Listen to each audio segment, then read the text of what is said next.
I've been trying to talk to you about training leaders. That's the whole goal, being a mentor and training leaders. I want to talk to you just a little bit about what it means to disciple and what it means to be mentoring people. And so, what is true discipleship or what is true training? You know, you have to define your terms. A lot of churches would say we are doing discipleship, and what they're doing is new church member material. It's what churches did when I was a kid. No one used the term discipleship, but then we kind of change the term. But I'm trying to teach you a whole different philosophy. I'm trying to teach you the idea that we would train men and women to carry the gospel message around the world, that we would be going much further than basic doctrine, much further than basic Christian living. We would be going on to train them to be involved in ministry. And so let me just give you a few of the things. Number one, it's life on life. And that means it's not something that can be done in a college classroom. It's not something that can be done in an academic setting. To be honest, it's not something that can be done in a pulpit and an auditorium. It's not something that can be done there. It's more done when you live life together and you're spending all the time with them and you're showing them unintentionally, but practically you're showing them everything. It's really what we saw Jesus do, isn't it? You know, Jesus didn't have a Bible college. He never sat people down and said, guess what? We're about to have a homiletics class, and so get out your notebooks, pull out your laptops, get out your iPods and take a bunch of iPads and take a bunch of notes. That's not what he did. What Jesus did was, let's just walk down the street and talk. Whom do men say that I am? Who do you say that I am? Bring me a coin. Let's look at that coin. Who's that? Whose image is on this coin? Well, then give to Caesar what's Caesar's and give to God what's God's. And so it was a constant ministry thing. It was him living his life and sharing his life with them.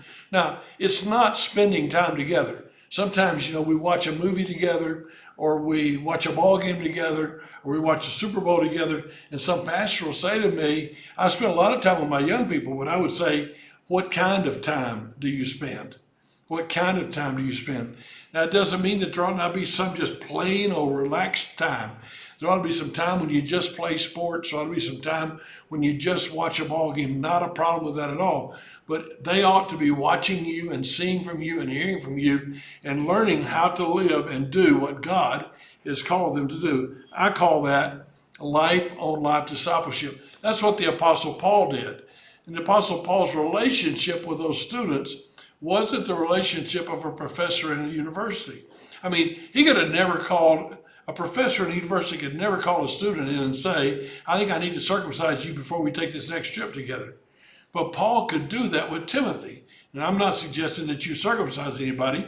I am saying there's an intimacy involved. There is, I know you, you know me, I love you, you love me. And I'm here for you and you're here for me. Life on life. Maybe another way to look at it would be loving them like they're your family. Loving them like your family.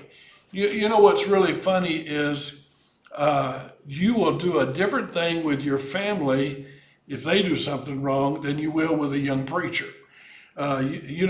You are callous and unthinking and uncaring, but because the pastor's just a number on a page, he's not somebody special. But if it were your son, you'd have a different attitude. And don't deny that. Please don't deny that. I hope you would have a different attitude. I really hope you'd treat your son in a very special way because he is a very special person. But what I'm calling on you to do is to treat the disciples like a son. Paul called Timothy his beloved son. And he wasn't his son. He didn't lead him for Christ, and he wasn't physically his dad. But Paul loved him like family. Paul loved him like somebody in his family. And so I want to just maybe go just a fudge more with you. This life on life, this loving them like a family is you investing and pouring into yourself into another person. It is you teaching another person everything you know. But you got to do it in a way that comes across as I love you and I care about you, and not I'm being bossy or fussy, not I'm calling you out, but it's got to be I'm helping you. When you go fishing, I'm going to teach you how to put the worm on the hook, I'm going to teach you how to use the bait. I'm going to teach you all the things to do. I'm not going to fuss at you, say, you dummy, you don't know what you're doing. That's not going to be my attitude, because you are family, because it's life on life, and because I'm pouring myself into you. I am pouring myself into you. And to be honest with you, most missionaries have a little bit of a problem with that, because in some way they think of themselves as bigger and better than the national.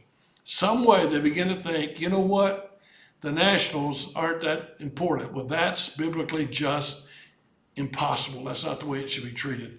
And I challenge you to think about that with me as we go on to the next session tomorrow.